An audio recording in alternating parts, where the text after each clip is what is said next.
Hey fam, it's your man Dante the Dark Knight, and welcome to another edition of Eagles Talk, the number one Eagles coverage show on Facebook. That's by Eagles fans for Eagles fans. Couple things. First, let's get this out of the way. If you're watching us on YouTube, please make sure you go down below and hit the subscribe button. Even if you're not watching us on YouTube, do us a favor.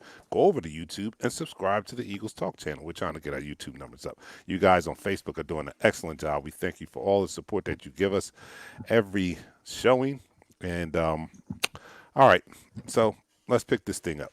We are 0-2-1 after 3 weeks of football. Nothing that I could ever imagine would happen to this team has happened.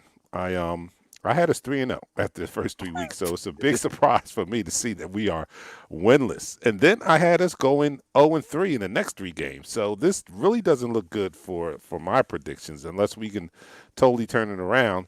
And the way it looks, I have to be quite honest. As much as big an Eagle fan as I am, I'm not feeling overconfident with these next 3 games. I know any given Sunday anything could happen, and I bleed green. I'm going to bleed green till it's all over, said and done.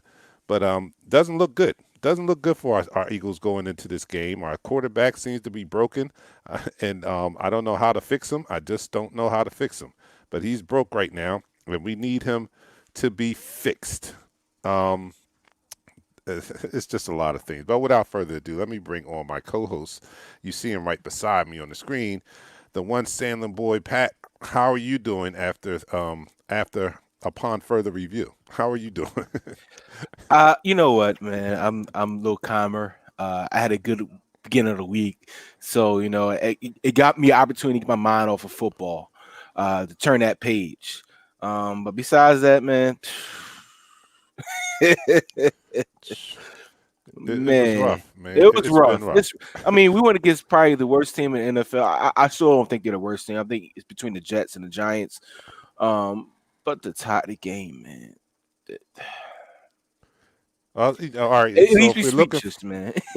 if we're looking for any type of silver lining, it's not as bad as the Miami game last year, right? Would you admit that? I mean, when we lost to the worst team, when we lost to the worst Mm-mm. team in the league, It's worse than that.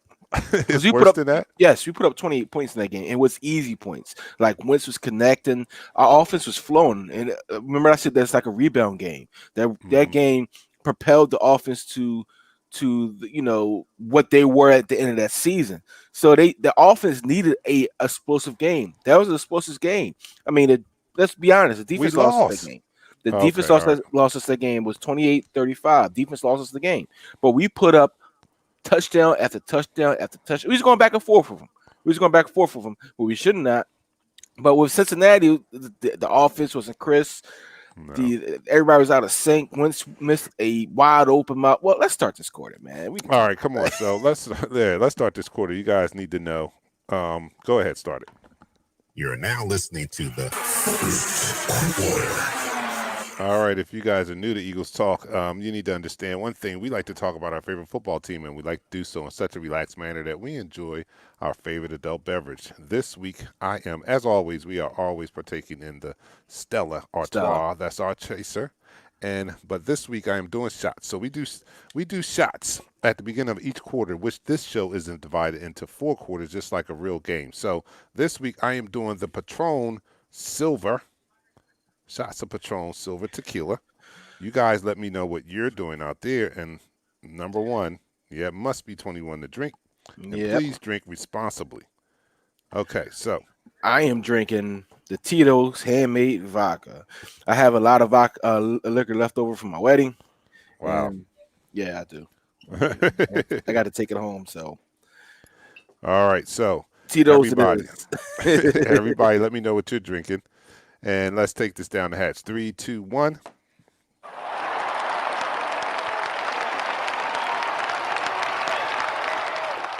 Maybe I should chill that. Yeah, that was rough. Woo. I need that chaser. Okay. Ain't enough lie. Thank you guys. Thank you guys for standing by and everybody waiting patiently in the chat room. But let me acknowledge our third co-host, and that they are you. You guys that are in the chat room. You guys that are watching, that are contributing to the conversation via the chat room. So, first one in the chat room tonight was Jeremy Andrews. He beat JT. JT must be. Ooh, I hope JT's okay. For him not to be the number one, I'm worried now. Okay, Tina Holden is always. She's What up, always like Tina? one or two. Tina's always like second. And she's second tonight. Thank you, Tina, for tuning in. Third person in the room is Drexel Davis. Good evening, fellas. Good evening, Drexel. What Next up, is Richard Drexel? Boo. Richard Boo, regular. Good to see you again, Richard. What's up, fellas? What's up, Richard? Tim Mack is in the house. What's up, Tim? How's it going? We're going to talk about this thing tonight. Carlos, where you been at, man? You seem like you got a lot to say. Carlos is back in there. What up, Eagles family? We got to get that win. San Fran on Sunday night. My brother-in-law is a Winers fan. I don't want to hear all that BS talk. You feel me? We got to take advantage of this injury whiners team, Greenbergs, Greenbirds, in a close one. All right, I hope you are right about that. Philly Green was next. Let's get back to Eagles football. We need our defense to run this ship. That's how we should be built. All right, so I got a couple. I got a couple highlights. Let's there's a few. I'm not going to do all of them, but there's a few. All right, number one, we were happy to have one Miles Sanders back. Let me Yes. get this comment off the screen first, and it was a good thing. And he had a great game. 95 yards rushing. He came in and made his presence felt immediately. And here's his first two running plays, or early on in the first quarter. On 2nd and 10, this is Sanders. Cleveland Browns were able to run it down their throat. A little delayed handoff here. It's Sanders. This time running right. So, It's funny. It's funny that you mentioned those two plays, because those two plays I got an opportunity to watch in all 22. That first play, that hole opened up in part of like the Great Sea. It looked like the offensive line was doing something great. That second one in particular was a misdirection run. The left guard in the center, Jason Kelsey, they pulled to the left in unison. You saw the linebackers froze on that, and it left Miles Sanders one-on-one with the outside linebacker, and he took it for about 10 yards. That was play calling that we need all season. We need an innovative play calling like that. That was tremendous. That first play, you actually had Josh Perkins in there at tight end. He came down and did a trap block on the defensive tackle. They let the defensive tackle. He did an old school trap block, and the hole opened up just like this. It was a clear 8 yards before he got touched. It's innovative play calling like that. We need to continue with our running game. No doubt. Another bright spot, not too many bright spots, but another bright spot was our defense showed up to the sack game. Oh my goodness, 8 sacks in this game. That was one good thing for the defense there. Wait a minute. I don't want to throw a flag on you, but that was 3 sacks in overtime. Well, 3 sacks in overtime. Hey, numbers are numbers. Numbers but are 5, numbers. even if you take 5 in the regular game, yeah. Yeah, regular game. That's a lot of sacks. I mean, that's compared to what we were putting up. And I mean, I know it's no big deal. It's only Cincinnati, but when you have a weakness that you can take advantage of, which was their offensive line, you're supposed to do that. So, and they did that. So I was happy. So I have to count that as a bright spot, even though we didn't win the game or whatever. They took advantage of a weakness like they were supposed to. And here's Bengals looking for their first third down conversion. 3rd and 8. Here they come again as the Eagles defense pinning their ears back. Derek Barnett. Wow. Yeah. We haven't heard that name in a long time. Wow. He dominates tight ends. When you put a tight end over on the block, he dominates that. But when you put a tackle over, he's not going nowhere. No, he doesn't. Let's be honest. He's great against tight ends. But I like Josh Sweat. Josh Sweat, I don't know if you have that play. He came upfield against their left tackle, their first round. I saw that. It was beautiful. Yes. I did not. He did a double swipe down. Clip. Yeah. He did a double swipe down. He ripped through. Then he ripped again. Yeah. And was right there at the quarterback. That was technique. All that was technique. And I think Josh Sweat has a better upside right now than Derek Barnett, being so that he's just a monster. When he's healthy, he's a monster. He's actually that good.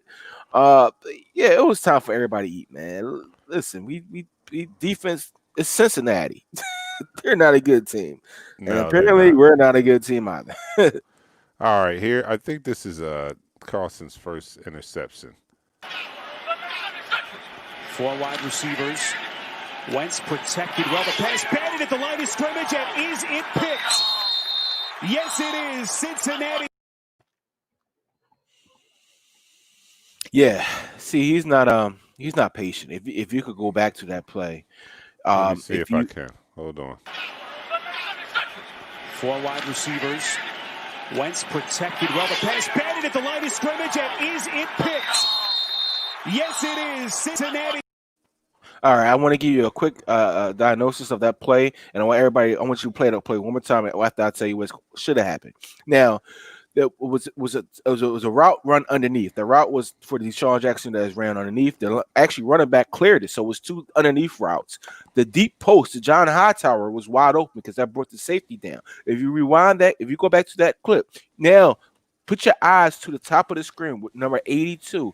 He has inside leverage against the corner. He has the whole cross of the field. If Carson would just look the safety off like he's about to throw the ball before he threw that interception, you looked him off, just look it off like he was doing, then looked up. That was 6. Oh, if it was a 6, it would have been a big play. You got to remind that play and look at the top corner at John Hightower on this play. Well, I don't know. Can we see it all? Because it's not the whole 22, but I'll replay it. 4 wide receivers. Wentz protected well. The pass batted at the line of scrimmage, and is it picked? Yes, it is. Cincinnati. All right, so I did see him breaking inside. That's what you were talking about?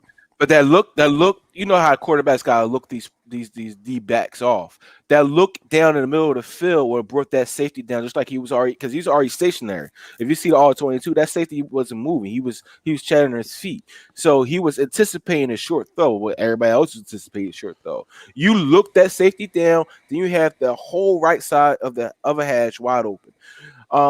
Right now, Carson Wentz's decision making and how he's processing these routes aren't up to par right now. They're definitely not up to par. Something, like I said before, something is fundamentally wrong. It has to be mentally, like he's mentally down. So in a case like that, we gotta just continue to run the ball, my man.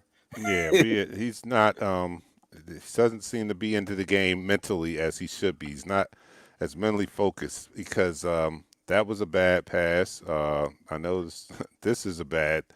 This is a situation where we always talk about him throwing the ball away. Get rid of the ball. Get rid of the ball. Don't take the sack. Don't take the sack. And this is one of those bad sacks. Likes the back line of the end zone out of this formation. Hurts in motion, delayed fake. Wentz looking under pressure, and he is buried. Sam Hubbard.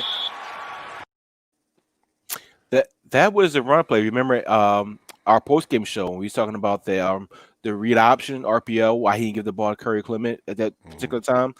That was a run play. He should have gave the ball to Corey and let him get those 2 yards. Because the rest of the receivers, if you look at that play in particular, the rest of the receivers were just running the guy off. They wasn't running no particular route, nothing to get open. Carson wanted to do something, make something special happen. All he had to do was hand the ball off, man.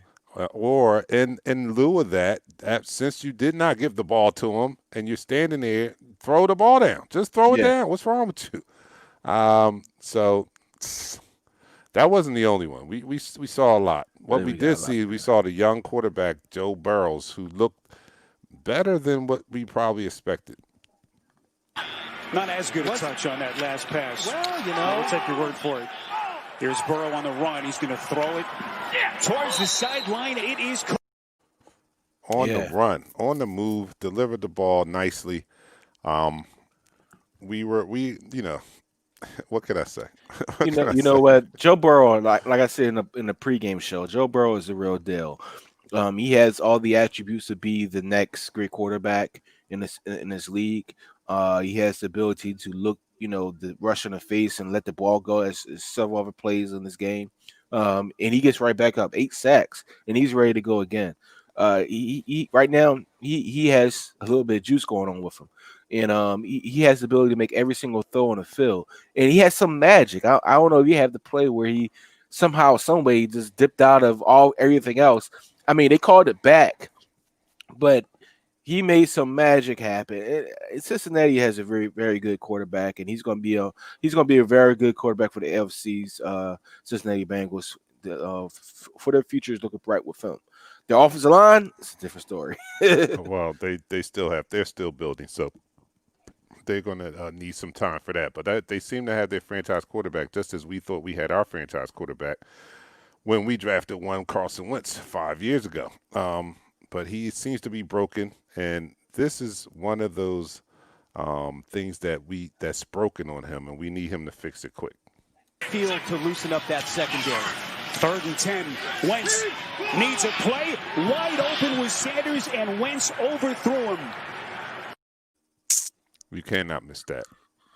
You cannot miss that. We don't have too many of those type of plays where people are running, 5-yard separation, 4-yard separation from the closest defender. We don't have a lot of those, and when you get it, they are layups. They're supposed to be layups to the quarterback, right? And he missed that one, and that really hurt. That really hurt, man.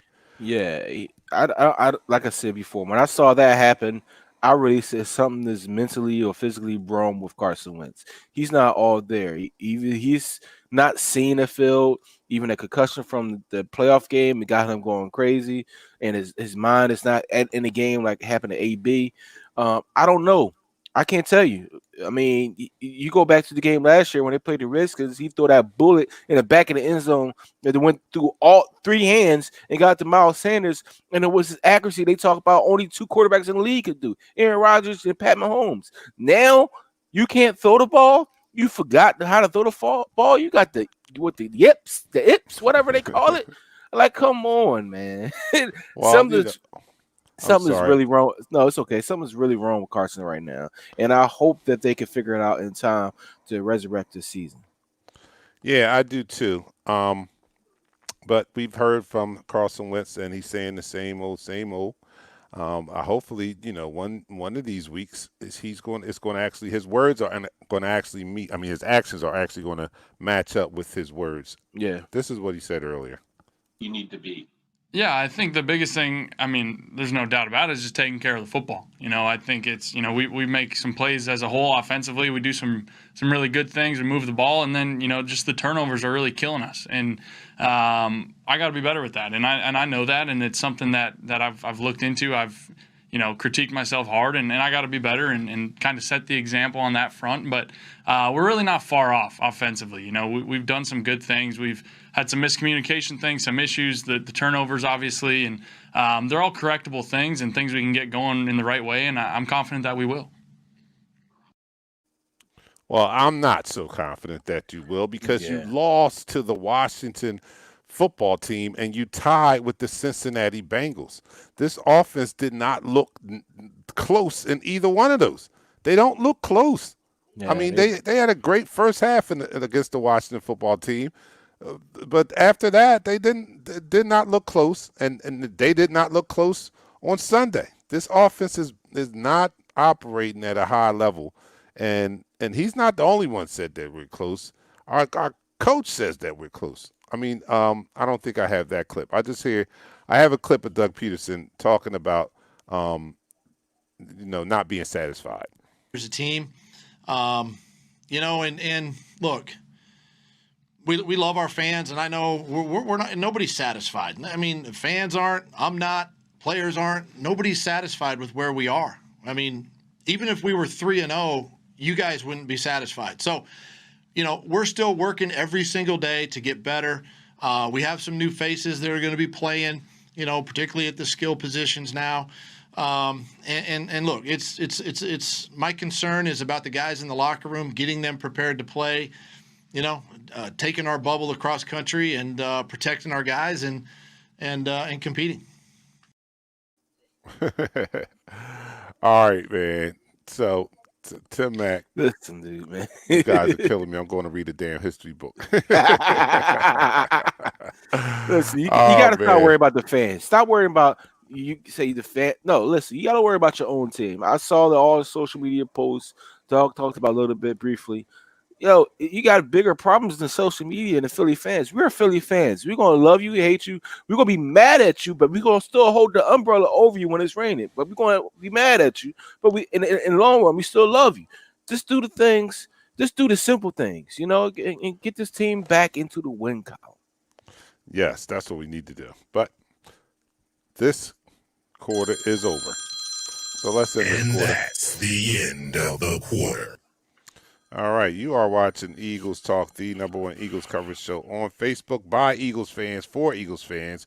We like to talk about our favorite football team, and we like to do so in such a relaxed manner that we enjoy our favorite adult beverage in the form of shots, which we do at the beginning of each quarter. And this show is divided into 4 quarters, just like a real game. So this quarter. Let's start this quarter first.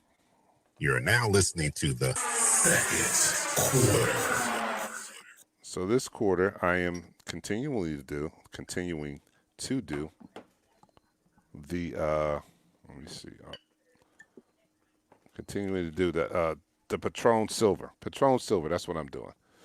And I'm washing it down with the Stella Artois. This is a great tasting beer. I mean, if you're looking for a great beer to get on board with Stella, because it's crisp, especially when it's cold out the freezer, out the refrigerator, whatever you might want to do with it, and it's so refreshing. Yes. I'm doing a commercial right now. No, I see. I'm letting you go ahead. I'm doing the Tito's handmade vodka. I'm finishing up. I still got a lot of liquor in my place, so I got to get it out of here because it's sober October for me. Oh, sober October. That's what Yeah. I'm gonna do one shot for the show, maybe a little bit of a Stella, but besides that, I'm not drinking the rest of the October, man. Ooh, that's my birthday month. I can't do that. Well, it's my wife's birthday month also. So I'm not going to be joining you in that. But it's because my birthday is this month. So here we go. All right, everybody, let's continue this, and we'll continue. And I'll go right to the comments after this. All right, so everybody down the hatch, let me know what you're drinking out there. 3, 2, 1.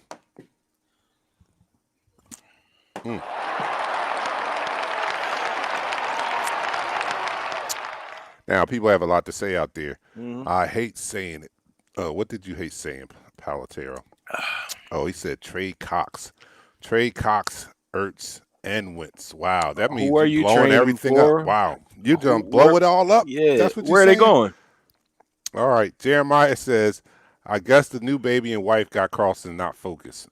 Yeah, I don't know. That could be. That I might mean, be listen, it's a distraction. pandemic, so he's might be more focused on what he can bring home to his wife and his newborn baby, you know, and that could be affecting him also. So I'm not giving the excuses though, but yeah, I mean, well, you know what? One thing he can bring home to his wife and baby, a victory. How about that? Bring a victory home to his wife and baby that might make them better. They might be, they might be happier if you can bring a victory home. I know I would, but anyway, because our secondary soft, any quarterback looks like Joe Montana against us. Yeah, well, I don't know. You know what? Big Play Slay has been, he has been playing lights out. Yes, he's been how much we advertise how good he is. He's that guy. He's actually that one corner we don't have to say, oh man, he don't live up to the building.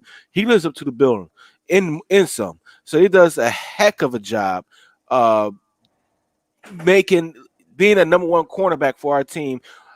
Now the other corner, Nicky Roby Coleman, he actually got benched. I don't think he saw this. He got benched. Because he was playing so bad against Tyler Boyd. Tyler Boyd was just dominating him off the line of scrimmage. So it was sad almost. You got any more clips? Somebody said, no, we're done with the clips. Anybody? Who will go first? Jim, Howie, or Doug? Doug. Jim. And along with Jim, you think they'll hire? I mean, well, yeah. Listen, man. Anytime Howie's going to be the last one. Howie's not going to be the defense. You've been doing this for this happened 3. Hello? Am I frozen or is Pat frozen? All right, okay. Maybe Pat's frozen. I don't know. Somebody let me know out there. Get under the cat. Let me see. 2 give me interceptions last week dropped. Did you guys miss those? No, you didn't miss those. All right, we see Pat now. Pat's back. Okay. Oh yeah, my brother came in and did something. All right. Okay. What about our third string linebackers from last year starting? Jerry has 2 TDs and 10 first downs on his head. Yeah, Pat. That's Pat. Okay. Pat having another stroke. Tim Mack said you had another stroke. You froze up. Pat froze. We need to run the ball more. We do need to run the ball more. But the rushing game was not bad. It was a relief to see Miles Sanders back in the lineup and doing the Miles Sanders things that we thought he would be doing this year. That was very, very encouraging. Somehow we have to get the passing game. We got to get everybody on the same page here. Like I said last week in the pregame. We're at a point now we cannot continue to say that this is a good football team because our record is what it is. It is, we are what our record says we are. Until we start playing better, I'm going to have to say this team is not very good, and I will be accurate because we're not playing very good. We're in the bottom, in the basement, in offensive categories. We're not doing very well in defensive categories, even with the 8 sacks. Still not doing what we anticipated coming into the season. Now, to say that we're getting off to a slow start, maybe we're getting off to a slow start, but who does that fall on if this team is getting off to a slow start? If this team is actually better than what they're playing and they have just gotten off to a slow start, then you've got to hang most of the blame on the head coach because he does not have his team ready to play. And every coach underneath him also. Jim Schwartz does not have his defense ready to play. No one has their position players ready to play, albeit maybe Deuce. Deuce has the running backs, with Miles Sanders in there. He has the running backs ready to play. But offensive line doesn't look horrible outside of the first week in there. They played okay. They played good enough to win. Let's put it that way.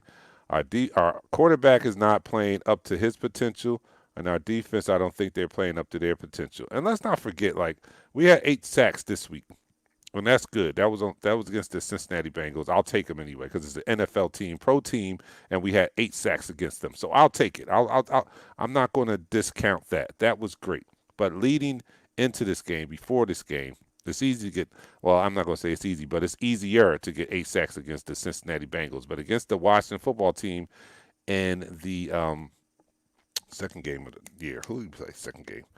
It's slipping my mind. 2 shots in, I can't remember.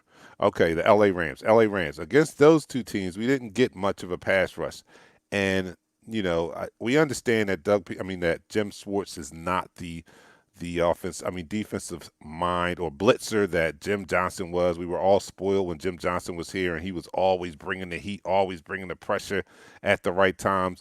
But in comparison, it's not just easy to say, all right, we need to bring pressure, just dial up a blitz. Blitzing schemes are as intricate as offensive plays. So it's not just a matter of just dialing up a blitz. You have to be a good play caller, a good play designer on defense to dial up an effective blitz.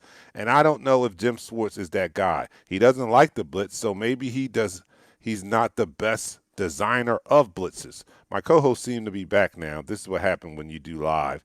So I'm going to bring them in. They're back. What's up, guys? What's going on? All right, Man. so I'm talking about Jim Schwartz and his ability. You don't have faith, jump ship, you chumps, not you, Dante. All right. Oh, man. All right, so everybody's trying to trade everybody in the chat room. Ertz to the Patriots, Palatero says. Cox to the Raiders.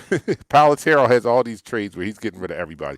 So, Palatero, you're saying that the window of opportunity is closed on this team. It's time to dump everyone and retool. I don't know. I think we got pretty young in one off season, and I think we can build upon the youth. Maybe only if we have some players from this year's draft, because as we can see in the past couple drafts, Howie did not do a great job with loading this team up with a lot of promising players. I don't think, and we can go through this. I don't think we have one.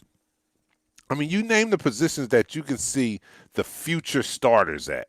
Like we have the future starters on the team. We're just waiting for them to break through. There's not a position out there. And Miles Sanders, I won't count because he's already got the position. But there's no, I mean, players that are behind older players that you can say, all right, that's going to be our next starting tackle, or that's going to be our next cornerback, or that's going to. There's no talent like that on this team, and that goes directly attributed to Howie and his job as a draft person, a personnel person. Yeah, I totally agree with that. He has to be better. Like right now, we should not have to look at JJ Arcega-Whiteside and say, why do we not? What was going through the heads of the people in that organization? Every time why Metcalf when you looked at something, DK Metcalf, just to see him I'm sick. What I'm was sick, going man. on in that war room? What made them think that JJ Arthega-Whiteside was better than They said DK Metcalf? he lacked lateral movement for the next level. That's a bunch of malarkey. I'm trying to. And here's the thing: when we didn't draft him, we drafted JJ Argus, whatever. They were like, "Oh, we got a player." I'm like, "He's a bum." That's why y'all gotta watch college football out there to watch these guys actually perform. I watch college football. All right, that's the end of the second quarter. Let's end this quarter.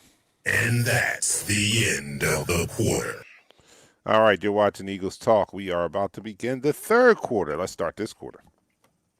You're now listening to the third quarter. All right, you are watching Eagles Talk, listening to Eagles Talk.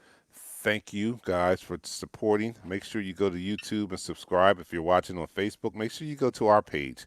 I know that this broadcast is broadcast throughout the Eagles groups out there, but support us and go to our page and subscribe or follow our page on Facebook. Go to YouTube and subscribe to our channel on YouTube. You can really help us out a lot if you can do that. We appreciate it. If you like what you're seeing, make sure you share this show to other people. BJ King says Nate Herberg is not that guard. I'm thinking not that guard. Well, if you look at Or Nate got Herbert, the guard. I think I like Herbert. Herberg's he's doing ninth a good ranked job. guard Yeah, in the NFL. He's doing a bang up job. He Yeah, had I one like him. quarterback hurry last week. One quarterback hit, one quarterback hurry. Besides that, he was very solid. I mean, this is for a guy that's very new to the starting position. So he's a rookie. He's A rookie. Well, rookie Yes, he starting. is. Yeah, he was here last year. No, was he? He's a 1 year player. 1 year player. Yeah. Oh, I thought he was a rookie. Nah. Oh, okay. Well, that was his first starting game last year. Nah, you sure? All right. Yeah. Get our intern on that. Oh, we don't have one. Okay, never mind. All I right, get the intern on it. I get the intern on it. All right, so yeah, I like him though. He's been doing a good job. But yeah, we don't have the talent. It seems to be so far, unless these guys can show us differently. We are in trouble. Our talent level is not where we thought it was. It's one thing to see things on paper when you start signing players and stuff like that. You start looking at the roster on paper, it looks good and all that. But we found out through the Chip Kelly dream team era that everything on paper does not look. Everything shiny is not. It's not sunshine. You know what I'm saying? So we don't have our talent level doesn't seem to be up to par to keep up with what's going on with the rest of the teams in the NFL. So we tied the Cincinnati Bengals. We lost to the Washington football team. Well, And we got blown out against a team that was a contender. The two teams that are not contenders we struggle with and lost to, and the team that is a contender, they blew us out. So what does that tell you? Well, to answer your question, I talked to to our intern. He's in the second year from Stanford. Okay. All right. All right. We don't evaluate talent very good. And it is kind of sad. It's sad to see this in all spectrums of Philadelphia sports, period. It's like they all get together and say, "Oh, how can we mess this up this year?" And looking at this team, looking at the much talent that we have, and we do have some talent on this team. Don't get me wrong. I think Jalen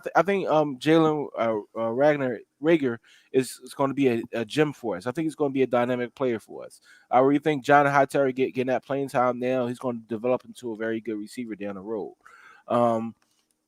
But it's the misses. It's the misses. I don't think reaches. they really evaluate the talent, and they don't really look at all the tangibles. I know y'all clown me about. I'm being serious right now. We people clown me about the 40 times and all that stuff. But along with the stuff from the combine, I do watch a lot of the games of these athletes. I do go back and watch highlights of these athletes and watch their good plays and their bad plays. And I don't think that management is doing their due diligence as much as us, the fans, to understand, the concept of some of the players that they selected for this team. If I'll give a perfect example, a team usually schemes to what they want. So, like the Baltimore Ravens or the Pittsburgh Steelers, they all the defense they run is a 3-4. That's all they run. So they scheme that their players that they select that's going to fit that scheme. Who We what? we, 3-4. we don't. Who runs a 3-4? He's talking about the Steelers. I'm talking about the Oh, Steelers, Steelers. and Okay. the Okay. Ravens. Well, they have Okay. a They have, philosophy. I'm getting ready to say they have a scheme. They have a philosophy. Us as Eagles, not us, but the Eagles as a franchise, they don't have a philosophy, so they don't have athletes that they can really focus in on a draft. If you have an athlete that you can focus in on, that's an athlete that can play that type of defense or that type of offense, and to be strong pointed in that. You don't have to worry about anything. We don't do that. We don't do that as a franchise. Well, what we need to do right now is take the shot. Oh yeah. All right. I already started the quarter. Quarter almost halfway in. Y'all can take a listen, shot. I'm done. I'm gonna sit That's this my one last out. shot right here. So I got two more to Okay, go. here we go. Down the hatch. 3, 2, 1. We are still drinking our sorrows away. Let me go to Carlos Lopez, who says, I hate to say it, but the Eagles seem like they are afraid to win. I think Doug didn't want to win the game. He just didn't want to lose, if that makes sense. Yeah, I think he played very, very soft on that, he did on that play last soft. call. Anthony Aids is in the house. He says, Jason Peters needs to hang it up and be a coach. Palatero says, now you know why we need to blow up this team. Yeah, because I guess when I made the statement that we don't have any young players in development that you can look to and say, all right, we have our future cornerback on the scout. Like here's a perfect example. Remember when we had Bobby Taylor and Vince and Troy Vincent.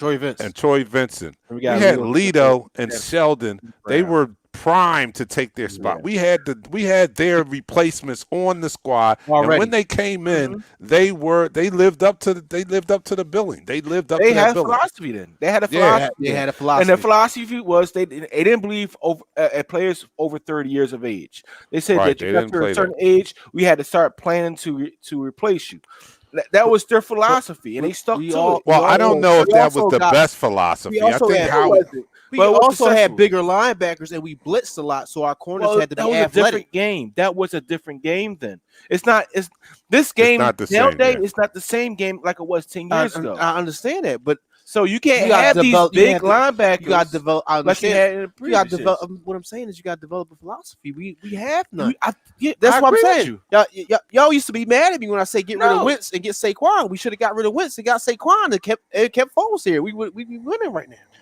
You're not going to start. All right, okay, whatever. All right. I think we got to run it back. All right, but anyway, we won the Super Bowl without Saquon, so I don't know if I necessarily agree with that. I want to tell someone this. All right, tell me this. I'm going to give you some facts. Go ahead. In the Pro Football Hall of Fame, there are 3 people that ran below a 4.4. Can you name them? He just passed away. The comic. Gail Sayers. Gail Sayers. No. Gail Sayers. Nuh-uh. Gail Sayers. In the modern day 40. there Oh, are you 3 talking people. about the modern day. Deion Sanders, Right. Randy Moss, Okay. and the receiver from the Cowgirls. I can't remember his name because I don't keep. He's an Olympic track star guy. All right. So there's 3 guys, and we talk about your 40, about your speed guys. All right. So the emphasis There's only 3 of them in the Hall of Fame. How can you turn around and say the game has changed? But when all of a sudden you say now you want to say the game is about this, like you can't focus. No, what we're saying is you place too much weight on the speed when there's only 3 people in there that ran a sub 440. You know what I'm saying? We always talk about play combine speed, and then plus I don't think combine speed is a good judgment anyway. Because I think people run faster than the combine when they got, you got game speed, you got combine speed. You're disappearing over there. I think somebody just moved my light. That's what happened. Somebody walked by and moved my light. You're just he's like Star Trek. He's like beam me up. He just disappeared on us. All right, no Barkley for y'all. No Barkley. That's a darn Barkley's Giants not fan. playing this year anyway. I love Saquon. We got Miles Sanders. Miles Sanders, like I told you, he's a baby Saquon in the making. Hey man, I don't keep this disappearance stuff going on. Come on. All right, look. So getting back to this game, this was not. It was a lot of things that went on. The biggest one is Carson Wentz is broken, and we have to get him fixed. I don't know how you do that. The play calling is He's still scared. kind of it's still not crisp. I don't think the play calling. I won't put total blame on the play calling, You got to. but total blame on Not the play total call. blame. You got All right, that's what I give, just if said. you're gonna I give don't put. Carson Wentz blame, if you're gonna blame Carson Wentz for his miscues, no. you have to blame the I play say caller also. 50% of it's on Carson Wentz. All right, well, 25% of it is on his line, and 25% of it is Wait a minute. on the calling the coaches. Wait a minute. Coach First of all, calling the game. you have a makeshift line going on. All right. The coach has to design plays to get these guys open. Didn't I just say? All right. Didn't I just say So the blame, 50% of the blame cannot be on all. Well, you gotta throw the ball away. Throw the ball yeah, you away. gotta do that. All right, can I finish my thought here? My thought was I said I can't put the total blame on the play calling. Okay. That's what I said. All right, but I can't say that the play calling has been as crisp as possible. So, along with Carson Wentz having to improve his game and has to play better, he has to play a lot better than what he's been playing. Doug Peterson might have to go into the laboratory and pull out a play design that can take advantage of what Wentz does best. I mean, albeit we were playing against the NFC East in those last 4 games of last year when we made that run to the playoffs, and that's not saying much because this division is not very strong. But the offense woke up when he made adjustments to cater to the talent that he had on the field. Wentz doing some things that Wentz that likes to do, his strengths, catering towards that, and catering towards the receivers that Wentz had available at the time, because he didn't have any of his starting receivers there. So he had to, I don't know if you call it dummying down the playbook or whatever, but he had to kind of restructure the offense around these young guys, practice squad guys. And maybe he needs to do that again around the type of talent he has now. I don't know. But I know that play calling is not as crisp as it was. Some of it you can put on Carson Wentz and not executing the play. And maybe that's what Doug is probably saying in the locker room. Like, I'm calling the plays, he's just not running them. I don't know. But anyway, whatever needs to happen, needs to occur, he needs to make happen. So if it's simplifying the play or getting in Carson's face, I don't know. I don't know what's going to work, but I know Carson is not 100% on board or sharp as he should be. He's broken. We've got to fix him. Doug Peterson, you're charged with fixing him. Fix it. Doug Peterson, fix it. All right, so we're in the third quarter. Let's start this third quarter, man. You're now listening to the All right, so this is Eagles Talk. We like to talk about our favorite football team, the Philadelphia Eagles, and we like to do so in such a relaxed manner that we enjoy our favorite adult beverage in the form of shots, which we do every quarter, and this show is divided into 4 quarters just like a real game. I was partaking in the Patron Silver. I'm tapped out. Get me out, Coach. All right, I'm tapped out. My partner's here. Oh, you want some Shell more? is late. He's Shell late, gotta so catch he's up, continuing to do a shot of Tito's, and we all need to do something because this team is 0-2-1 after 3 weeks, and it doesn't look like it's getting any easier. It's not going to get any easier. So as bad as this team looks, just think about it. We have to play the 49ers coming up on Sunday night in a primetime game, which might bode well for us because I think we play better in prime time. But in all reality, our team is not playing to the same level as the 49ers, who are missing some key starters on their team, and they still spanked the hell out of the Giants. Not to say that that's a lot to be done because the Giants stink also, but even with their backups, they beat the crap out the Giants. And we're not playing particularly well right now, and we have to play them. We have to travel across country and play them in a primetime game, and actually we might stand a better chance because they have starters out. But the way we're playing, you can't guarantee anything. And then the week after that, we go and see the Pittsburgh Steelers, who are playing at a higher level. Yeah, they're playing good. And then the week after that, we go see Baltimore Ravens. And despite what happened on this past Monday night, they are playing at a high level also. So it doesn't look good for us these next 3 games, starting with Sunday night. And I hate to be the Debbie Doubter, but until things change around. I mean, don't get me wrong. I bleed green. I'm going to try to look for the silver liner in everything, but it's a lot. It's not a lot of silver lining to be found in these first 3 weeks. I'm sorry. Yeah, I kind of agree with you, man. I mean, there are some small stuff. Darius Slay is living up. Big Play Slay is living up to the hype. Yeah, he's blind. He's balling. We We got at this point. I say this, man. At this point, what? At this point, we gotta play small ball, man. You gotta. We have to work them 12, 13, 14 plays to get to the end zone. You're not gonna do it with a home run shot. You gotta make the offense simple. It's too complex. Make it simple. Yeah. And I'm gonna say this. At this I level, don't know. I don't know if it's too complex. I mean, look, if Carson they're Wentz going gotta out be, there. you gotta be able to throw the quick slant. He gotta be able to release the quick slant. Well, you're not even throwing a quick slant because you're not calling a quick slant. What I'm Listen, saying, they have 17 total yards on screen passes. 17 total yards on screen passes. All right, don't shake the table. You know your camera's attached to the table. All right, so. I apologize. We gotta be able to get the ball out quick. That's why I say you gotta play small ball, man. You gotta place the tight end, hit the tight end, boop boop, hit a guy comeback route. You gotta do the small stuff. That'll open up everything else. Man, just run the ball. Why is he in 12? Why are we in 12 personnel? Look at this. Some people listen to this. Some people are saying that our offense is not complex enough. Some people are saying it's so simplified, not simplified, but it's so bland and non-challenging that a lot of the defensive players. This has been said even as far back as 2 years ago and last year also. When defenses face this offense, they say they know what to expect. They know what to expect. So is that because the offense is too complicated or it's too simplified? I don't know. All I know is that whatever he does to when he tweaks the offense, and I'm talking about Doug Peterson when he tweaks the offense let's go back to Nick Foles. When Nick Foles come in, he doesn't run the same offense. He tweaks the offense to suit what Nick does best. It works.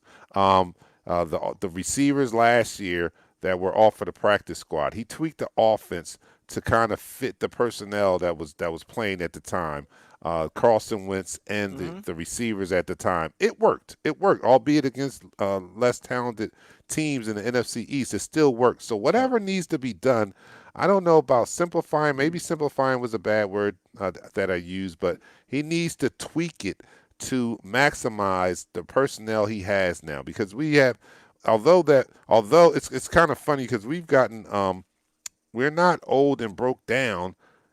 We're like in between old and broke down on the offense, receiver wise, old and broke down and young and inexperienced. We got Deshaun Jackson, Alshon Jeffrey. They're older. They're kind of, I'm not saying broke down, but they're injured. They're not able to go like we expect them to, and we can't expect them to go like they did when they were 22. So we have a portion of our receivers like that, and then we got another portion that are young and inexperienced. John Hightower, Jalen Rager, Quez Watkins coming back. We have these young guys who flash potential. Hakeem Butler too. Hakeem Butler. I like Deontay Burnett.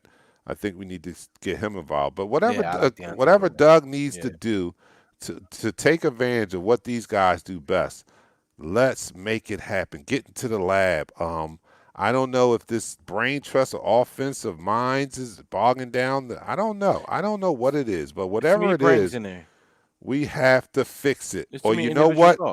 Somebody said it earlier, and I agree with them. Doug is on the hot seat. Let me go to Eddie. Eddie says, no, it's not dumbing down. It's setting your players for success. Pure pocket passer is not it. The man is in Chicago now. Yes, I would say I agree with that, Eddie. He is not a pocket passer. So, and I think those are when I recall what some of the things that he was able to draw up for Carson Wentz that was effective last year was moving him around in the pocket, letting him he throws better on the run. I think he throws better when he's on the move. Yes. So why not? Let's not fit a square peg into a round hole here. You know what I mean? Like let's if this is a round peg, draw up round plays. You know what I'm saying? Let's not shove a square peg into a round hole. If this is a round peg, let's draw up round plays for him to fit in. Roll him out, move him around. I know he's not making he's not making the best decisions now, but maybe that's because he's not comfortable. Maybe he's not comfortable in dropping him straight back and having to go through his progressions. Maybe he feels better if he's moving around the pocket. Help him out there, Doug. Come on. Duh. One Listen, place he got sacked last week. He was nine yards from the line of scrimmage, 11 yards from the line of scrimmage. Instead of having him come straight back, well, I agree with you. Have him roll out to the left or the right. Get rid of the ball. Let me say this: Rich Kotite tried to turn around on Cunningham into a pocket quarterback, and that broke his leg. You had the ultimate weapon back there, right? Right. He was a better player, moving around, making his plays, and that should have been a Super Bowl winning team. That defense was outstanding, right? One of the best. Now we look at what Doug Peterson and the brain trust is trying to do with Carson Wentz. Carson Wentz right now, we know something mentally is wrong with him. He had his best when you roll him out the pocket. Move him. Move the pocket. Not only does it help Carson Wentz, it helps his offensive line too. Yeah, it helps him. Let's go to Eddie. Eddie's coming up with the stats. Over 70% completion rate when Wentz is mobile. That's all that needs to be said. That's all that needs to be said right there. Over 70% completion rate when Wentz is mobile. Roll him out. All right, John Tabler says, the plan was to surround Wentz with all these speedy deep threats, but Wentz's strength is not the deep ball. Not the deep ball in the manner in which they're trying to implement it. But I think Wentz can be effective and can be accurate on the deep ball if you move him around. It's almost like I don't know how to explain it. It's, some people get their groove when they're moving. I mean, I'm trying to relate it to a basketball term. But going to the basket is a lot better than shooting 3-pointers. Like when you want to get a shooter on track, you want to get him getting something easy to the basket because he shoots better in motion than a spot up shooter. Wentz is like that. He needs to move. He needs to be moving, and he gets his flow and his rhythm off of moving and rolling out and stuff like that. Talking about like a fox versus a cur. Right. Who the hell are you? Dougie P should know this. He should know this. That question about having all that speed surrounding, yes, we do need speed surrounding Carson Wentz, but at the same time, the play caller has to be better. You can't run 4 vertical routes and think that the defense is going to say, "Oh, let's put our guys in the cover 4." That's easy to cover. Yeah. All right. And if your offensive line ain't crap, then your quarterback's getting killed. All right. You got to make plays. You gotta be innovative with these plays. What happened to this genius of a head coach that was an offensive genius? What happened to that? That run plays, the 2 run plays you showed were innovative run plays. You had a misdirection and it gained 10 yards. You had a trap, it gained another 10 yards. You have innovative plays. Use them. Don't just say we got speed, we can go down the field. Anybody can go down the field. You know what KC is doing a lot of crossing routes, and that's opening up everything deeper. That's opening up everything deeper. You do crossing routes and kill them with the crossing routes. But they also got a track team. You watch them. The linebackers and the safeties drop back deep. That's why when you beat them over the head, jog for 10 yards before you go out of bounds. Sure, when you beat them over the head on the shorter routes, whole game, what happens? Just said small ball. The safety moves down. The safety moves down. So next you know you have a. All right, look at the comment on the screen. Eddie says, I'll paint the picture for those in the comment section. What did Wentz do last year on his first TD pass to Djax? I'm sorry. I'll wait right here. He rolled out and he threw a long pass. Yes, I agree with that. Let me see. What else? Yeah. Well, I need this comment. What did he say? Somebody says, Palatero. Palatero said right here, Doug is not Andy Reid. Unfortunately, that is true. Andy Reid is, he's gone now, but, we didn't hate Andy Reid when he was here. We just thought it was time that he was getting a little stale here. It was time for him to go. But he is an offensive genius. Andy Reid is an offensive genius. His Yes, play designs, there's no doubt. he takes advantage of his weapons, and Doug is not that person. He's not Andy Reid, and I agree with that statement right there. Nowhere near, nowhere near Andy Nowhere Reid. Hey, can near. you put that comment under Patero? Can you put the Where comment under Patero? I'm Yeah, about to text Andy Reid, funny. hey big head,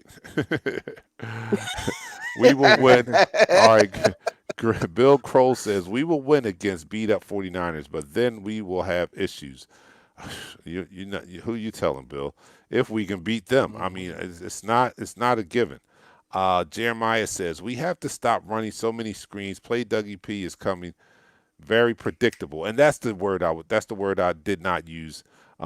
That's what the defense were saying, that it was very predictable, his play calling, and the plays. So in addition to being innovative, you have to you have to be playing. I mean, calling plays, offensive calls in the NFL is like playing chess.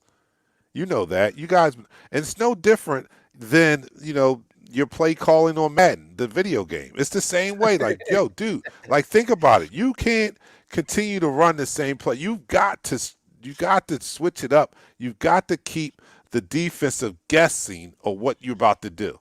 If you're running the same play, if you're playing a good player, he's going to figure out how to stop it. It might work the first 4 or 5 That's times you true. do it, but before that game is Yeah. over, he is going to recognize what that play is, and he's going to develop a defense that's going to stop that play. So you have to be strategic in your play calling, and it's like a chess match. And I don't think Doug Peterson has done a good job of playing chess with the defensive coordinators there, because everybody is getting paid a lot of money to do their job. So although he's the head coach, there's a lot of defensive coordinators out there that are getting paid a lot of money to be able to stop what you're about to bring to them.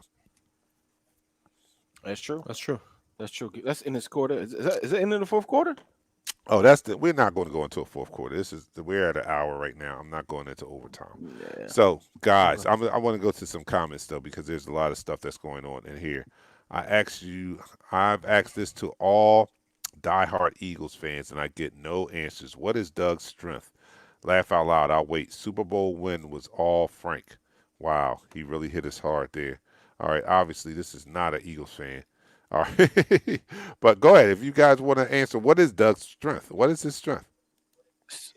Doug is a player's coach. His ability to get players up in the last minute, get players motivated, was a strength. I mean, listen, as a guy that played this game on the highest level, I mean, you could relate to these guys there, and they believe in you. They believe in you. You was there with the best coaches in the world. He was the quarterback for Don Shula when Don Shula got his record-breaking win. He replaced Dan Marino, so he has the football You pedigree. talking about stuff that happened before we was born, man. No, it wasn't that happened before he was born. Not me. Especially not you. Especially not you. Whatever. All right, But so go ahead. and he has the ability to put people around him and not be the smartest person in the room. When he has to be the smartest person in the room, then he has an issue. I'm gonna say this, man. Like at this point, you know what I mean? The romance is over. The candles have burnt out. The cake has soured. It's time for us to get a new coach. It's time for us to get a new GM. We're not going anywhere this year. I think we need to prepare for the draft. I don't think Wentz has it. This is his 5th year in the league, and his 5th year in the league, he's still doing hitch steps. He's doing doing a hitch stack. He's doing stuff. He's doing all the stuff that they talked about on draft day that was his downfalls. He's still doing. He didn't work out no professionals, no Pro Bowlers, no Hall of Fame guys during the offseason to improve his game. He's the same guy he's been. COVID. He's the same guy today as he was on draft day, and it's 5 years later. I think we need to focus on moving forward and moving our franchise forward. Can I say this real right. quick before ahead. we go forward with this? All right. So you said it's time to move forward from Carson Wentz. It's time to move forward from Doug Peterson. Yeah, I agree. So you want to get rid of somebody that did something in this franchise that's never been seen. I understand the frustration. He didn't do it. Foles won the game for us. He didn't do nothing for On us. that Super Bowl trophy. You say head coach Doug Peterson. Yes. Am I right It's or time wrong? to move on from him. Yes, All I right. agree. So time- you it's time to would move give, you on. would Make give your Ray statement. Rose, Make it kind of quick. you Let would it go. give Let it Phil- go. We gotta understand something. In 2003, 2005, 2006, 2008, Donovan McNabb started terrible, just like this. Just like this. He was terrible. You know what the end result was? 12-4. NFC Championship game. NFC Championship game. game. Okay, So well, it's save a COVID. save it. End of the season. It's COVID. It's messing We'll up see. for a lot of teams, a lot of people. We'll see. I don't It know ain't messing mentally. up. I No, can't give an no, excuse no. because I'm not giving how an he excuse misses for that. wide open wide receivers. No, I can't. I mean, he's getting bad play from his quarterback, but I'm done with the Yeah. excuse of COVID and all I'm that. not. You I'm know, done too. Kansas City I'm done. is playing through the same situation. The freaking Yep, so- the freaking Chicago Bears are playing with the same situation. It's the Bears. Relax. It's the Bears. The Bears. The Bears are 3-0. The Bears, not us. The Bears. 2 years ago, they went 4-0 to start the season. What happened? Double doink. All right. That's okay, but you are what your record says you are, and right now Yeah, their record is 3-0, and our record is 0-2-1. Yes, I'm saying that the most. We give a lot of credit to Frank Wright, and nothing's proven different. I mean, when him out the building, we're not doing anything. Nick Foles out the building, we're not. We're just an average team with those two people I just mentioned. All right, the comment I have on the screen, Daniel, says, and Eric Bieniemy, next Eagles head coach. Yes. Eddie says, timestamp Shell's statement right there. That is time. It's already time, my friend. Yeah, that is time to move on from Doug Peterson. And, I love Doug Peterson. I love what he brought to this team and all that. But, whatever the status quo is on coaches winning the Super Bowl, you can stay with that status quo and go down the drain with it, or you can do something innovative and different. Because if this doesn't work out this year, some changes have to be made. I like Eric Bieniemy. I would love him to be the next coach. Howie's going to have to go, or unless he can reinvent himself and hire a real personnel guy, a real draft guy, because Howie is not it.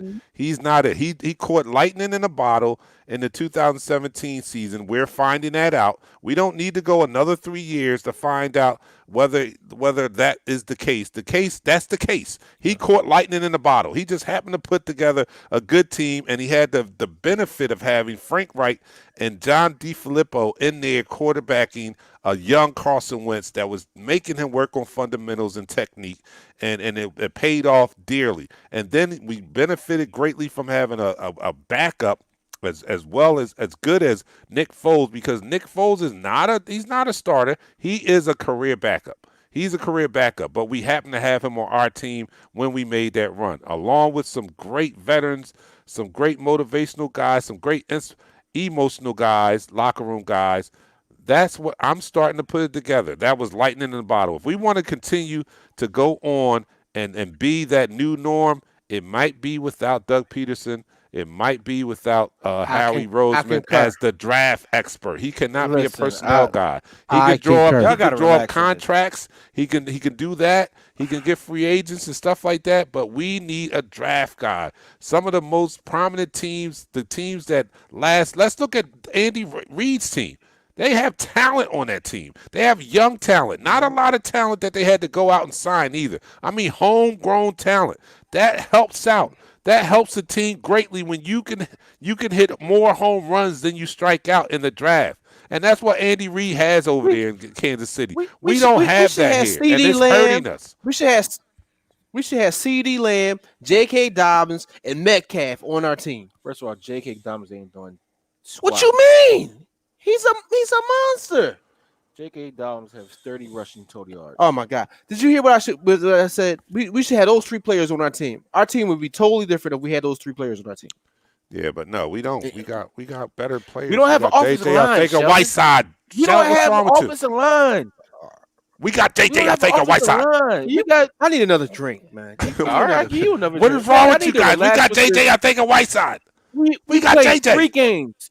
We got played JJ. 3 games. Y'all calling for the heads of everybody. JJ, I understand. Dynamite. We got I understand JJ. getting rid of. I understand getting rid of Howie. He makes bad decisions. oh He hasn't my had a God. great draft yet. I understand that. Move him to just getting money right and having somebody do personnel. I understand that. I agree with that wholeheartedly. All right. Listen, Doug Peterson has done something for this franchise that no head coach has done ever. Period. All right. Point blank. He gets 1 or 2 more years with us because he hasn't had a losing season since his first year here. Bye. And y'all want to get rid Bye-bye. of these guys? Y'all Yes. smoking Bye-bye. some. Goodbye. Bye. Y'all need to Yeah. relax. We're not talking Y'all about, need to relax. you know, You know what? Y'all fortunately, get this. what we're not Y'all get talking this. about. Flag on the play. Y'all both get that. Fortunately, what we're not talking about is Doug Peterson as a person. I don't care about, I mean, you know, I wish him the best of luck. I don't want his family to die. I don't want anything. But when it comes to my football team, I want the best for my football team. And if he's not doing it, I want to move on to the best. Sometimes the pain comes in holding on too long. Too long holding on. Yeah. We can move on from this travesty All right, so and get to the all right, let's move on. Let's get to a coach that's going to be successful for 10 years without a Super Bowl. You rather have that? 10 years successful coach without no Super Bowl. You rather have that? I mean, coach. Okay, Coach look, Deuce what's Staley. the I'm asking you a alternative? simple question. Okay, all right, so here it is. Let me answer. Let me answer. Okay. So what do you rather have? A coach that wins 1 Super Bowl and then 20 unsuccessful seasons? Or that coach that keeps you as a contender for 10 years with no Super Bowl? He has to reinvent himself. He needs to reinvent himself. He can do it mid-season. It happens all the time. You got to have faith in this team. I love my God Philadelphia develop a Eagles. system. Regardless of how bad right, they look, okay, my outlook for them is always going to be Belichick positive. has a system. Tomlin has a system. Andy Reid has a system. He has no system. I have more coaching experience than him. I've coached football, high school ball, since 2006. He started coaching ball 7 years ago. Shaw came in here, made me start disappearing on the screen. Oh my God! I had perfect. He has no everything, experience. perfect lighting. He come in here. He's too close to me. He's not right. 6 feet. Okay, all right. We're getting ready to call it a show, man. Thank you, everybody, for out there for tuning in and having a lively conversation with us in the chat room, man. As you can see, we are very passionate. Wait a minute. Willie D. Noble says, inside scoop, Alshon and I talk all the time. We are high school brothers. AAU, quote, the locker room doesn't trust Winston. He doesn't stay late for extra reps with his youngsters. It's more, but I'll leave it there. Wow. Hit it, did That's a did it. You should have hit it. I could believe that. Wow. I mean, we appreciate I talk all this that, stuff Willie. about defending these players, defending these players, but something does rub me wrong from Carson Wentz. Brian Graham Jr., shout out to you. Deuce. All right, here we go. We're getting ready to wrap it up, man. Thanks for everybody for tuning in tonight. We will be back on Sunday night. What time is kickoff? 8:20. So we'll be on about 7:20. 7. We come on an hour before. So tune in after you watch your Sunday games. 7:15 we'll be on, and we'll get hyped up and ready to go for the San Francisco 49ers. It's our best chance to take them down because they're hurt, and we need a win bad. So hopefully we are more hungrier that Doug Peterson, Pat's guy, can get these troops rallied around the fact that they are 0-2-1. And he can get this team up, and I'm hoping. I just don't have a lot of confidence in Doug right now, and you know what I'm saying. He won 3 years ago, but it's now. We're now. You know what I'm saying. We can't keep hanging our hat on that. We want to continue to win. You know what I'm saying. So anyway, right. Shout out to thank Julian. you. Shout out to our cousin Julian Jones for tuning in, man. Thanks, Julian. Thanks everybody. Matter of fact, and remember, go to YouTube and subscribe to the Eagles Talk channel on YouTube. If you're on Facebook, make sure you follow and like our page. Even if you're watching in the Eagles group, go to our page on Eagles Talk on Facebook and subscribe or like our page on Facebook. Until Sunday, we're out of here. Pat, hit me with the theme music. We're out.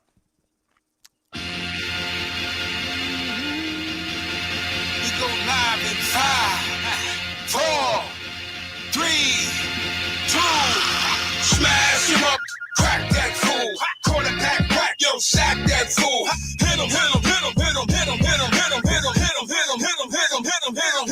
Smash him up.